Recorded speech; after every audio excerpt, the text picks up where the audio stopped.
Hi, welcome back to the Tori Nook Talk Show, where real conversations meet real success.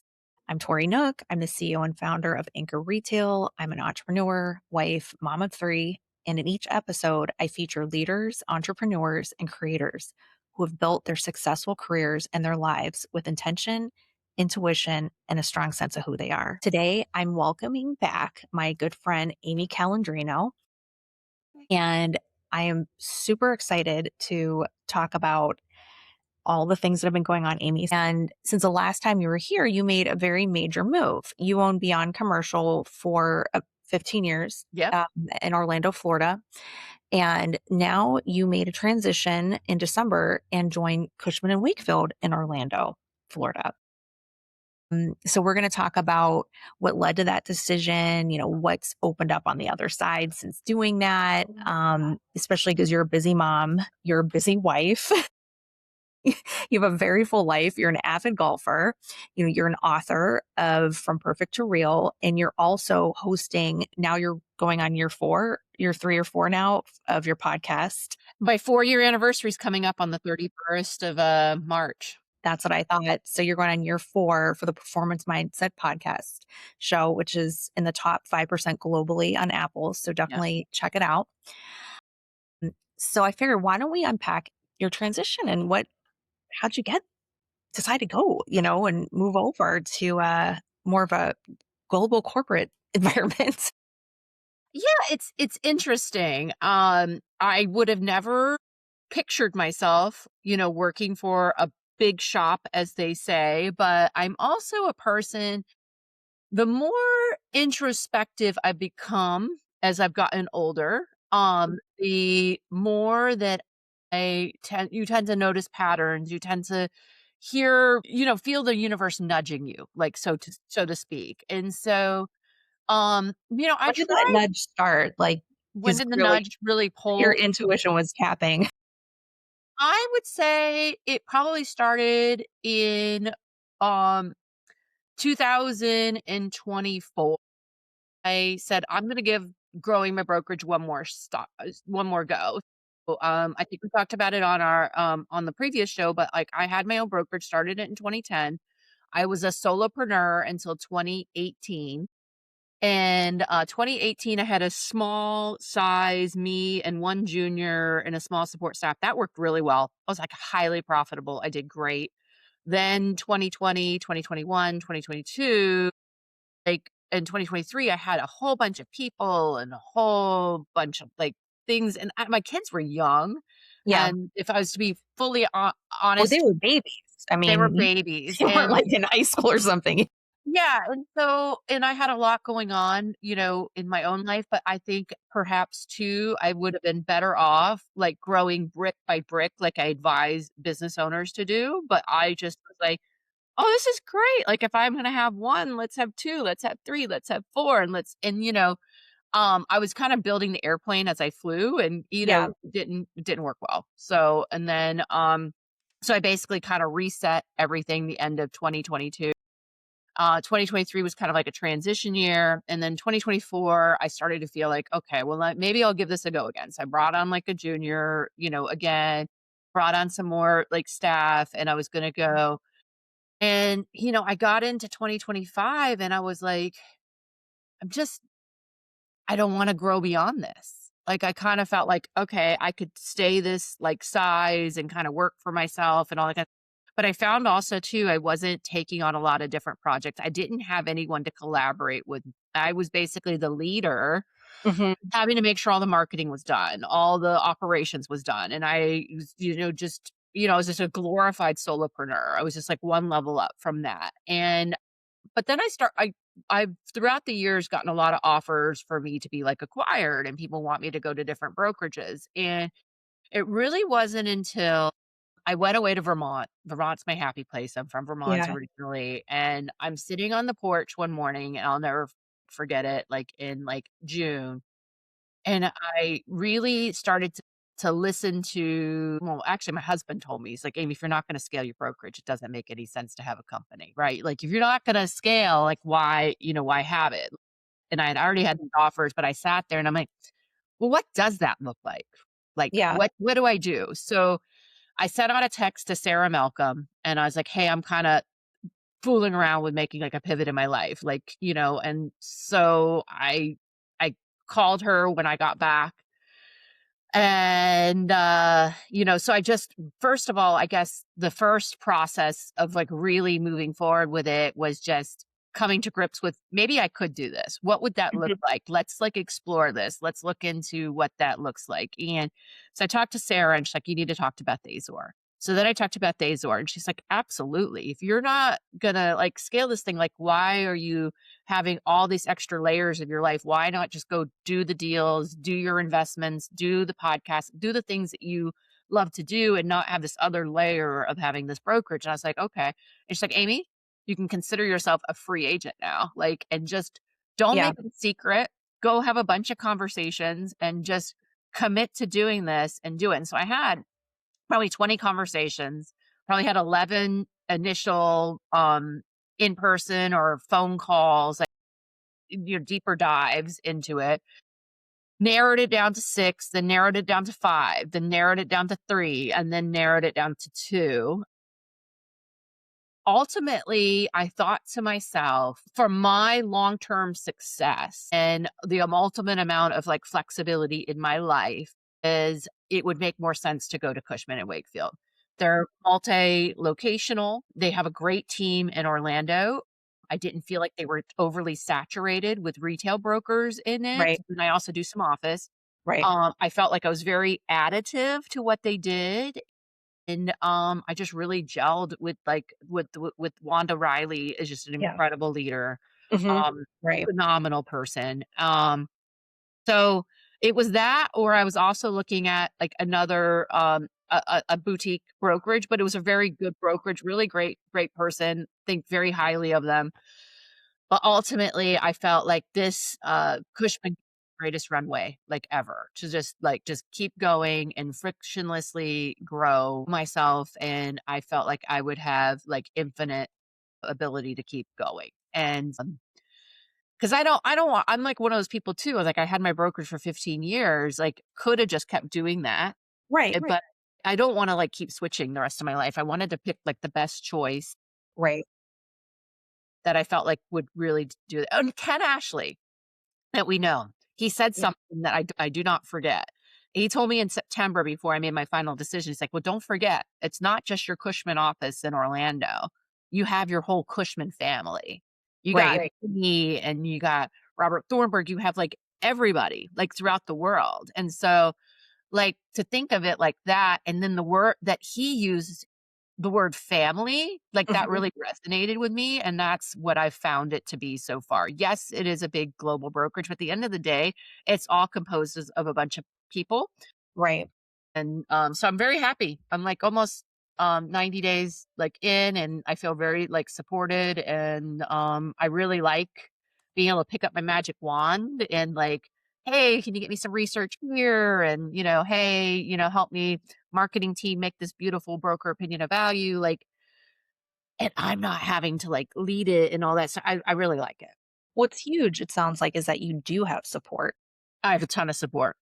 Because sometimes when people leave and go to other places, they'll talk them up, and then there's, like, no support team. You're paying for some of your own programs, like, it's not like what it's all chalked up, to be. So it sounds like they have, like, the full package, which definitely gives you a massive peace of mind to Yeah. align yourself with what, again, going back to being working moms, I mean, some people, it's really scary. I mean, some people think owning your own business is like the end all and it's the end all goal. Well, you're never going to know until you're personally in it. It may work for you at one season in your life, or it may not work in another, right? So it's like, to me, I think the way to live your life to be happy, profitable, and keep your family happy is you got to go in the direction that and I think the fact that every decision you made since day one, even opening Beyond Commercial, was due to how your intuition knocking, you Yes. thought about it, you did your research, and you followed it. And I think what's beautiful is like your life is like just beautifully unfolded with, because you're probably one of the deepest people I know that really is in sync with yourself to Yes. listen internally. Even though you get external advice, you listen to yourself first, then you go ask, Yeah. you know? and I'm sure you don't take everyone's advice, but everyone you talk to, there are always good nuggets to go to the next spot. Yeah. So with being with Cushman, they have like no problem with you still being an entrepreneur, doing your thing, running your podcast, which, so nothing's really changed, really. Well, that was the big thing is when I talked to some of the other companies, they didn't get it. Like, I was almost like too much. I was wondering.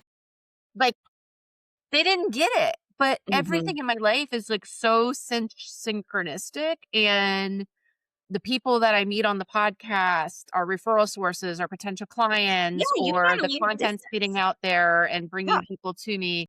The book is great because, I've been able to mentor a lot of young women coming into commercial real estate, which I'm super passionate about. So when I talked to Cushman and I talked to a number of different brokerages, and they got me.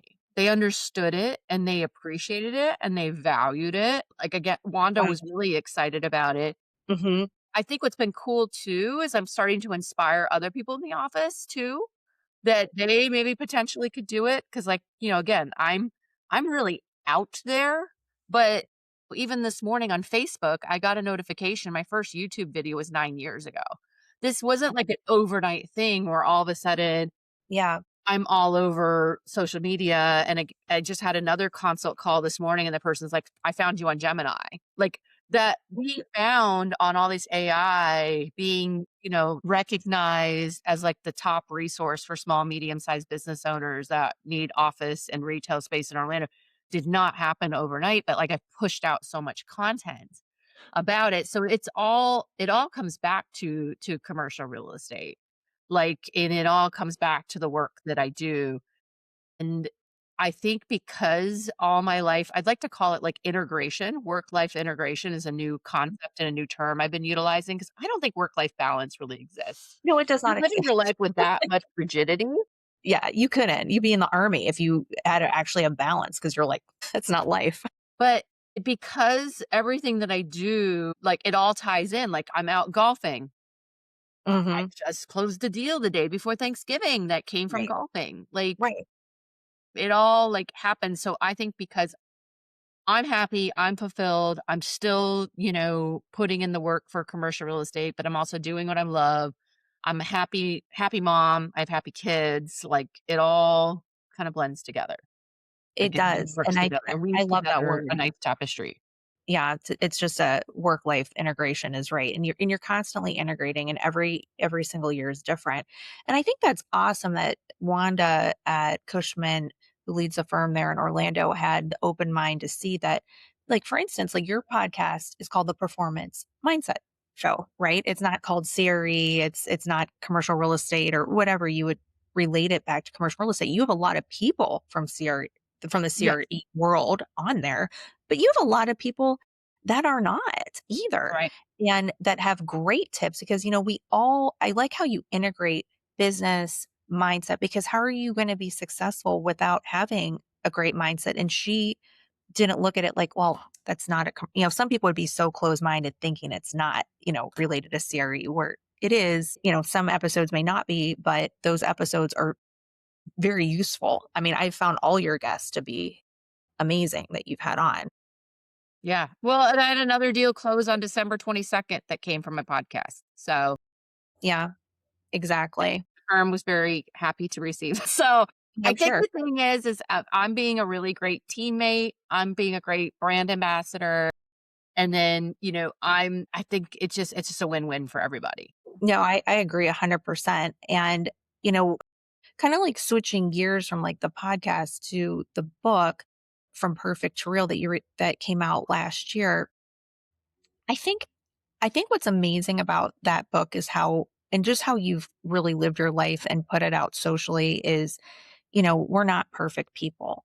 Like, I could look at your social media feeds and think, she has this or that, or oh my gosh, but we all know there's so much more behind the scenes that go on in your life. And they're like really rough patches too.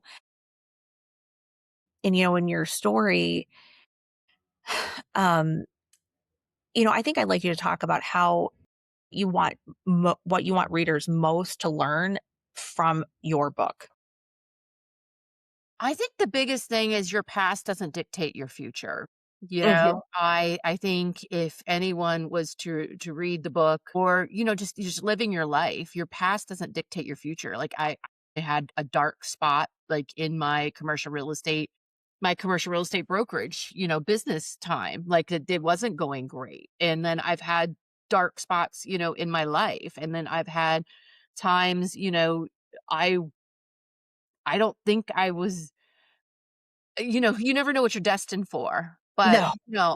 I'm a girl that lived a lot of her life in a trailer park, and to think that I live in a great house now and have an awesome, like, supportive, like, husband and 2 You. beautiful children and have this great career, I don't know that's pretty far from where I came from, right? So, Absolutely. I think that's the biggest thing, and that's what I really, like, hold on to is, like, where you are now, your past and your present doesn't have to dictate your future. And I think because I'm always future oriented and trying to be a better version of myself, that really propels me to keep moving forward and think about those things. Of course, you want to be present and live in the moment. I'm pretty good about having that kind of uh again, it's not work-life balance, but it is about also, like, taking time for the priorities and turning your phone on DND and, and then, taking time with your friends. I think one of the really great things for 2025, one of my highlights too, was, like, Mhm.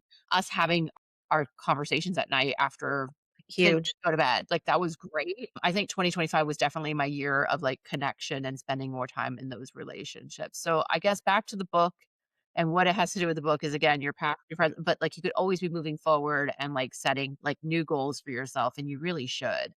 So Well, I think what I like too is that between your book, and I like to also mention Amy has her own website, amycalandrino.com, is that you have the resources and even the free resources on your website that you can even follow too to get your life structured, to get a little more organized.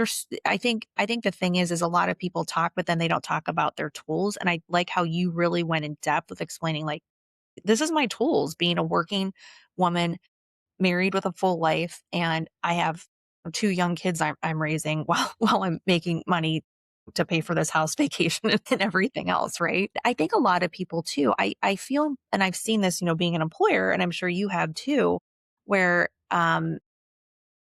the biggest, I think, detriment to a lot of people, whether it's being an employer or they've been, I'd say, former clients, is that they let their past affect them so much that they're totally not living in the now. And I mean, I know that may sound cliche, like the live in the now, Eckhart Tolle's book, The Power of Now, but it's so true. And you have to move past. And I love how you were very resilient, even though you had a lot of hard times. But again, you sought the right help. You ran in the right people. You had the faith. The right people showed up. It was very synchronistic, as you kept moving to be collectively like where you are now. And you're still going to grow until you leave the planet. But what is like the one thing when you're talking with people that you want them to take away the most though from your book and your podcast? mm, well, I think the my favorite chapter, and you could probably tell because I keep using the word synergistic, is do not underestimate the impact of your environment around you and those that are around you and the relations that you have, because those relationships can mean so much and help you so much in getting to your other goals. And so the S in sport is synergistic. And I talked about earlier on the podcast, I called Sarah Malcolm. Well, I would have never met Sarah Malcolm if I hadn't gone to the CREI summit the very first year in 2021 and got to meet her and Ken Ashley and, become really great friends. And so when you meet those people and they want to have a relationship with you, then don't turn the other way. Like, just go for it and explore those relationships. You don't know where they take you. I've have other people that,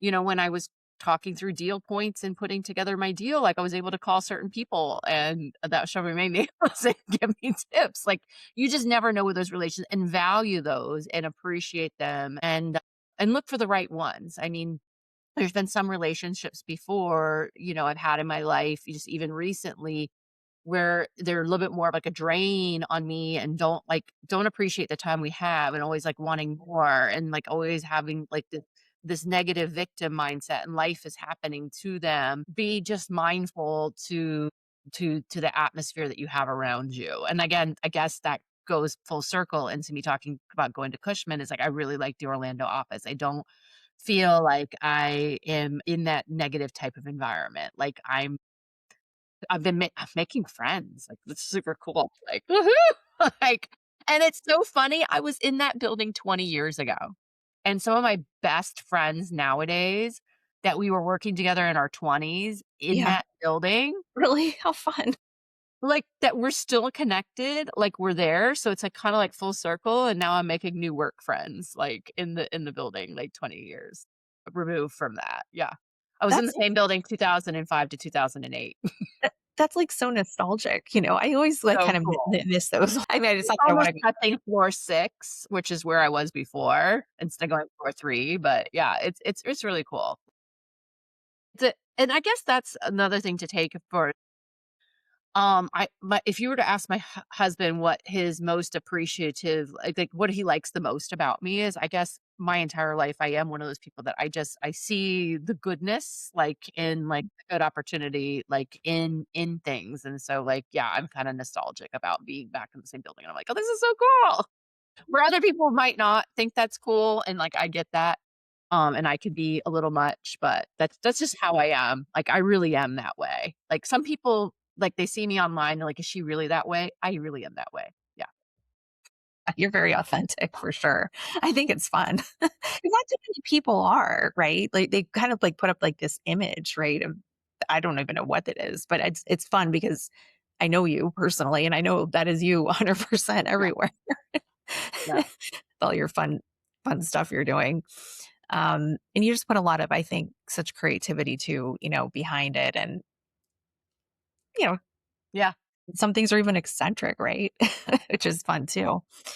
Um, I think you that's know, one thing that helps me though in business is I am very creative and like I just kind of like and I might not come to the right solution right away, but like I do tend to ruminate about things and think about things. And anyone who read my book knows I have OCD. And like the one thing about OCD is like if I get fixated on something, I'm gonna keep thinking about it until I figure it out. Like, and so I pulled a rabbit out of hat deals at the end of last year, and that just came from me just like not accepting no is an answer and thinking, "Okay, what can we do instead? What can we do instead? What can we do instead?" And, like, not giving up. that's what I've always said. I think that's like a big thing in brokerage. Like people don't realize, like especially newer people, they come in and I granted you don't know what you're really doing, but you can't be a soldier forever, right? And a trainee forever where people are just handing things off. Like the idea of low hanging fruit, it's a little bit of your business, but I mean, the majority of your business is you've got to really be like, I know some people say strategic thinking, but you also have to be a creative thinker. And you have to sit in silent times to, sometimes at your desk, it is good to stare out the window because sometimes you're going to have that thought, like, I need to Mhm. call this person to do X to get X done. You know, and then your deal's coming together. But you also have to Yeah. be relentless, like you said. You cannot take no for an answer. I remember reading one of the executives was Simon. This is like 26 years ago when I was Mhm. getting Shopping Center Business Magazine. And I remember they said after 7 times cold calling, if they don't call you back, then you can move on. Like you don't have to keep going. Like there comes a point where you can stop Mm. and move on and then go back to it at another time. And maybe that other time, a new real estate manager will be, working Oh, for that that's true retailer. too, yep. You know what I mean? Like there's a point where I think you have to use your common sense, your gut instinct, your intuition to be like, maybe this isn't going anywhere right this second. After you've called, emailed, done creative things, try to meet them at conferences. I mean, what are you going to do? I think too, to harness extemporaneous things happening and be a little bit more, what do you call it? When you're just more extemporaneous, like, you're more spontaneous. Like, I think one thing is if you structure your day and your life that you do have spaces and you don't take on too much junk in your life, you have more room to be spontaneous. I'm saying this because, like, yesterday I had a little bit of time in between meetings and then just a client popped into my head. I called her, she actually answered, and we had pulled her property off the market because, there's a little bit of friction in, the office market at that time in the submarket that she was in, and the interest rates weren't great. And I gave her an update and I'm like, I had a kick-ass fourth quarter. Like, lending rates are incredible right now. There's a ton of movement. She's like, okay. I'm actually at Home Depot picking up paint to redo the building. And maybe, yeah, let's go put it back on the market. But like, they popped into my head. My friend was thinking about me Sunday and she says, "Hey, Amy, like, we need to get together." And I was like, I'm downtown Monday. Are you downtown Monday? And then, yes, we did. And we sat up, like, we went out to lunch yesterday and just like, I think if you give yourself some space, then those spontaneous moments can happen. On the contrary, too, is I would say if someone pops into your head, reach out to them. Like, I had a former agent of mine, she had popped into my head and I didn't text her. She was in a car accident 2, 3 days later. Horrific, horrific. She passed with her mom and her aunt. It was a triple 3 people in this crazy car accident, but she had popped into my head and I did not reach out to her. So, like, that's, I guess, another piece of advice for people, though, is, like, I now live my life is if because that happened to me a couple times, unfortunately, that if someone does pop in my head or a deal pops in my head, like, just do it. There's a reason why that's, like, coming into your head. Like, there's a reason that energy is coming to you, and I know that sounds kinda crazy, but It's not crazy, and I that's something very found that you in need to just go with it and follow through. Yeah.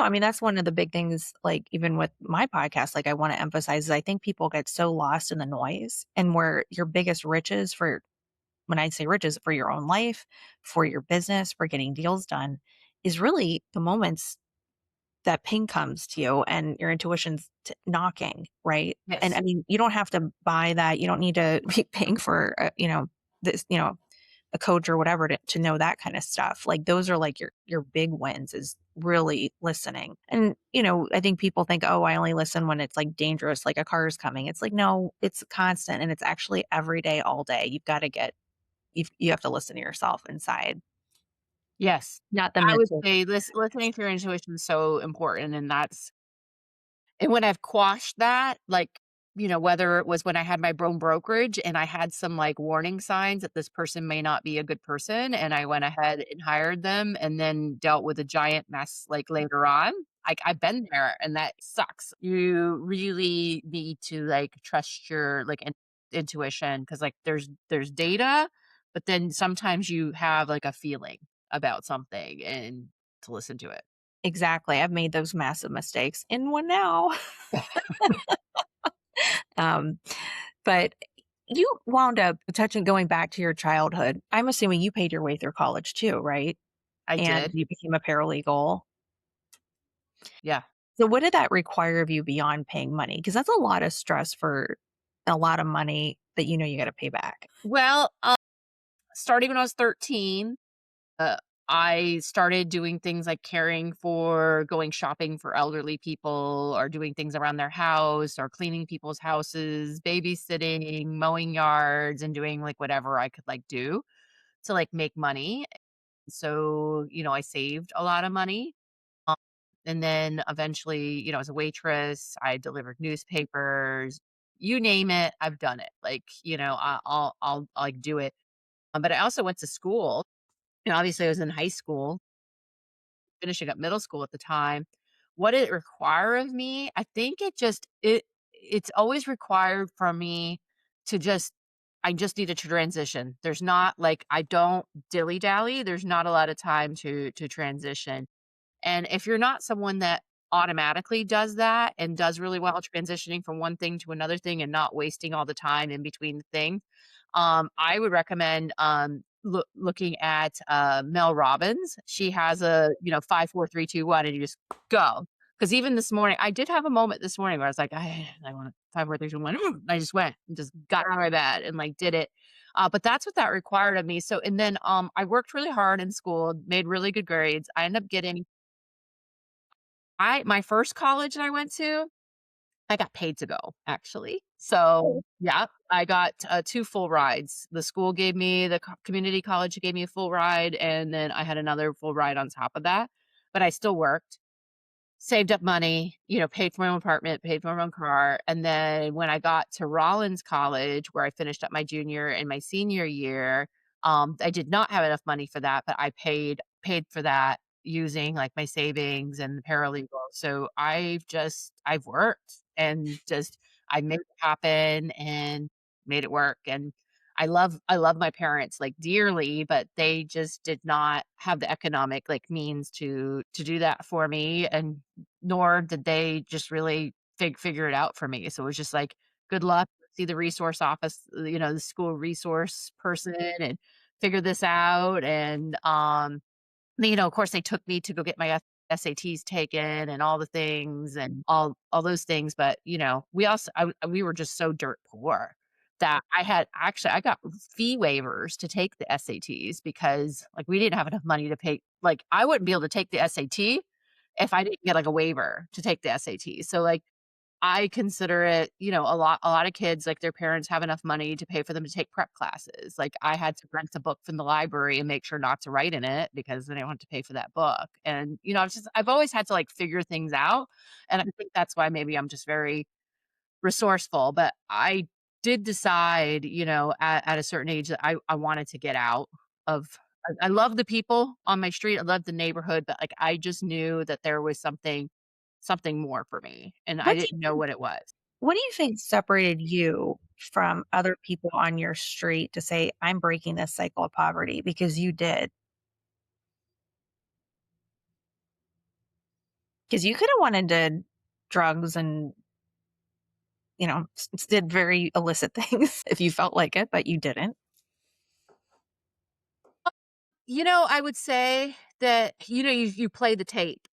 You play the tape. And so again, I think your past and your present and your past doesn't define you, but your future, if you're future oriented, you looked at the other people that, maybe I went over to a friend's house, I went over to her aunt's, and she is, like, whacked out on Oxycontins and, like, in this position, and she can no longer walk because all she does is do drugs, like, all day. Like, you see firsthand that the other guy, he's a mechanic, and, like, his back is just about broken, and he's in pain going to work every day, and, yeah, my dad did manual work too, and, like, his back, like, killed him, and, like, I was like, "I don't want to, like, to do that. I wanna help people." So, I thought about a lot of different things. I thought about meteorology, being a scientist, I thought about law school, which is why I ended up being, like, paralegal, but just ultimately it just that life did not look like it, and I think back in the day, they'd have, MTV Cribs and Yeah. Robin Leach, Yeah. Life The of the rich Rich and and famous. Yeah. Famous.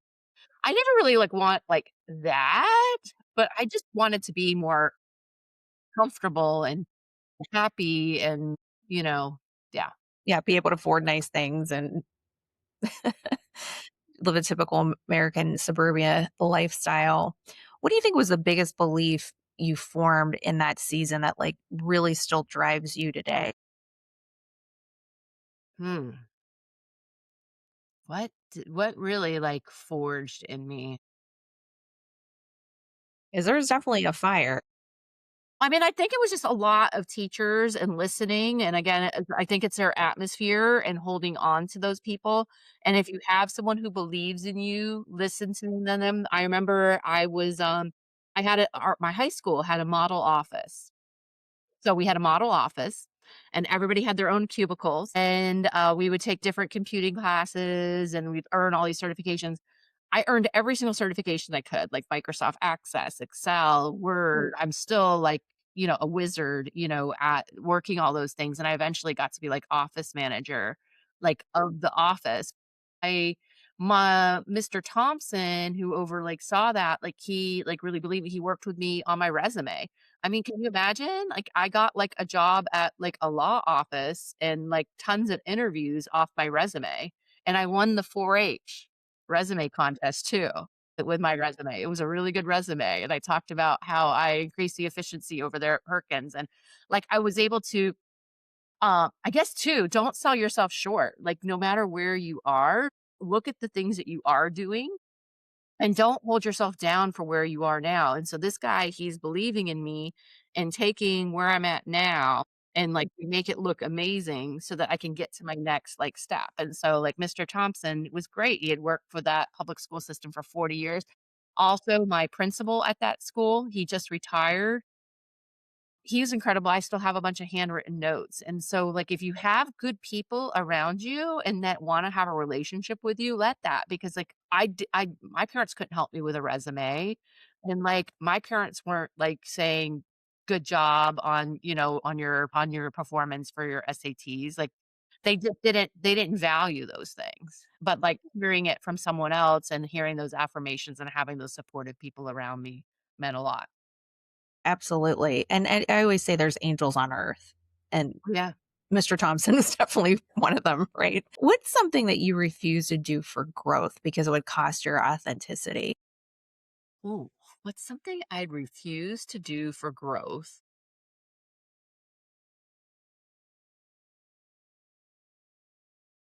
I think I wouldn't do videos that would look to be me online just to get like more like content out unless it was like super obvious that it's like AI. Like Sarah Malcolm plays around with these AI videos and they're like so like fun, but like to just like grow my brand or those kinds of things. I don't know that I would do that. I would always want to like have a connection. And I know even when I had my brokerage and I had a marketing team and I had people helping me, if I wasn't, like, as involved with, like, the messaging, I think sometimes it can get, like, diluted, so I think that would be another thing. What else would I not do? Wow.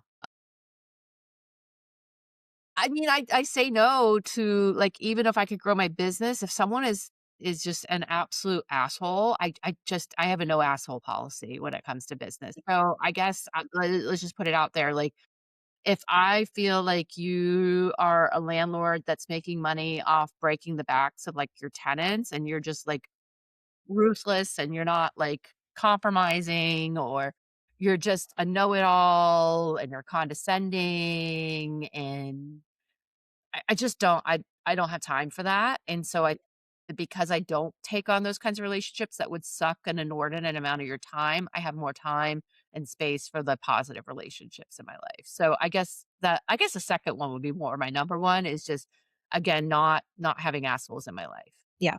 Yeah, I love that. 100%. And that's in business and personal. Even don't feel bad if you have to fire your cleaning person that you don't like, right? Um, yeah, even talking about social media, I mean, you're on X, Instagram, Facebook, LinkedIn. Do you do TikTok? I I know do, I'm back on TikTok. you Yep. are. Okay. So, and I know you're on YouTube, and obviously your podcast is on all, Apple, Spotify, everywhere. Now, so you do write all your own content and post, right? I mean, other than your podcast, you have your editors, you're obviously editing it, but Yeah, for the most part, there's been some periods where people might like on my Mindset Monday, like I come up with the topics and generally the framework and then I have someone like help me, but actually going into 2026 I'm doing it fully on my own. I found a new tool that maybe they'll sponsor my podcast, but it's Social Pilot. I love it. It's way better than Hootsuite or any other social media poster that I've ever had. And it's been so easy to use, and I actually, am literally just programming all the things myself. It's been great. just to get it out to everything. And then I'm drafting all my articles too, like my anchor posts. Like I'll have a post going out this week about one of my favorite submarkets of Orlando, and I wrote the article. And so it's kinda joyful to get, like, back into doing it, so I think now that I don't have my brokerage and I don't have the marketing team, I'm much more, like, hands on it, and then I've streamlined and simplified it so that I can do it myself and with systems, so, like, if you see you'll see a postcard come out later on today, like, that drops that I sent out to a bunch of building owners and I posted on social media, I wrote that, yeah. So I have more time now, so I like it. Well, that's good. I love all your stuff. What do you think being a big golfer, how do you feel that that mirrors like the lessons you learn in golf mirrors business? Because golf is hard. So you can't get too excited and complacent. Like I had like a killer fourth quarter. I have seen people in residential and commercial then go take that money and like buy a brand new car or go on this big trip and all these kind of things. Nothing changed for me. Nothing changed. I had the best quarter in my entire commercial, like rivaled some years. And like how do I like how does that mirror golf? So then again, I use that example. But like the other day, like I birdied a hole. But then I can't get so excited that and because I have done it and I do it, like you start to swing good, you start to play really good. And then you start overhitting, and then you're paying like, it's terrible, and so I think golf for me keeps me humble, and you stay on this more steady level. Does that make sense? And you've got to keep your mind in the game and stay focused on shot by shot, hole by hole, each different thing and not get overly excited, overly anxious, and just keeping your mindset, there. Yeah, because it's just like it's not all forever. It's constantly changing. How well you do, some days aren't the best days. You're not going to be betting on getting birdies every time, right? And frankly, I mean, I'm working at it, but I'm not giving up. But I'm still the type of golfer that I can go and birdie or par a hole, and the next one I'm hitting double par, and it's like, "Blah, why did I do that?" But I'm not giving up. I'm gonna keep working at it, and I'm not giving up. Yeah. What do you think is this is the last question. I mean, you've had unbelievable resiliency with so many things. And what is your one, like, say, resilience habit you rely on now? Because you don't stay stuck. You bounce always right back on top with anything that's come your way. What is my top tip? Is, I don't let myself dwell on things, like, I do play the tape, like, if let's just say I lost a pitch, I'm like, "I lost that," but sometimes too, like, maybe it just wasn't the right client or that kinda thing, but I don't let myself stay stuck, and I move on to the next opportunity and try to learn the lessons that I can from that and do that. I mean, I've only had a couple times where like I really got stuck and I just felt like I couldn't move forward. And, I talked about it in my book and I was battling postpartum depression and had way too much on my plate. But even from that, by me taking the next steps and, finding the next thing to do and moving forward, I was able to see growth and continue to grow. That's beautiful. Yeah. You got to take the next steps by finding the right people to talk to if you can't pull your own self out of it, right? Yeah. Well, I really want to thank you But for again, I don't wanna give medical advice or anything like that, but no, through of course. everything that I'm doing, I am fully released from a psychiatrist now. I take Mhm. 0 mental health medications now. I take actually 0 meds for I used to have ulcerative colitis because I had a lot of stress and a lot of things that I was doing, and Oh, yeah. other than vitamins and working out and, I think, just But you're sleeping also well and really wearing my spiritual too. and I yes, mean, you I you have a deep practice I faith. do s yeah, I'm very faith-based, yeah. So, I'm just really grateful, and I think because I don't have all those things too, that creates a lot of, like, time, and so I feel like the lightest and the most, free I've ever been, and I think that's just been from, like, doing the work and doing the things and having those healthy habits. Am I perfect? No. No. Like, None of us are. if I'm hanging out with some commercial real estate friends, I may have that extra beer or whatever and be like, "Oh, man, I shouldn't have done that." But then again, you can't, like, hold that against yourself. You just, like, move on, "Shouldn't have done that, need to take some time." So, I don't claim to be a guru, I'm not, like, perfect, but I think if, you are striving your best, like, nearly all the time, that you're just bound to succeed and just keep moving forward with those goals. Yep, and it's all baby steps, like you were saying from the beginning, it is brick by brick as you build your life, build your Yes. year by year by year, right? Yep.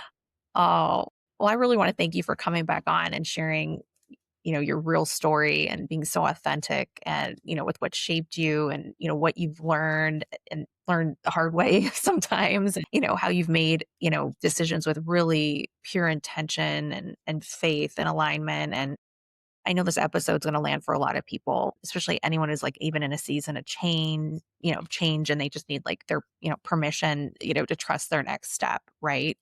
Trust yourself. I think that's the biggest thing, like take away from this whole podcast is really listening to your heart and trusting yourself and being patient with building those bricks. And Um, then I wanna thank Beth Azor for bringing us together because we met actually at her conference, her summit. Yeah. Yeah, for anyone who ever listened to our first podcast, Amy and I met. It'll be 2 years ago this March, and when I actually went to my first Beth Azor Women's Summit conference, which is every March. It's March 4th through the 6th this year, which is usually first week of March every year. And Amy and I met literally at the first cocktail party. Like it was Mhm. like the first event of the whole summit. And that's why I think it's, which was even not even to plug Beth. I think anyone in real estate should definitely be attending there because I feel like I've been stuck in like the retail rut, not a retail rut, but just like retail world where, when you go there, I'm meeting people who are doing office, investment sales. Yep. There are many women developers. I didn't even know there were so many, and women investors Yeah. out.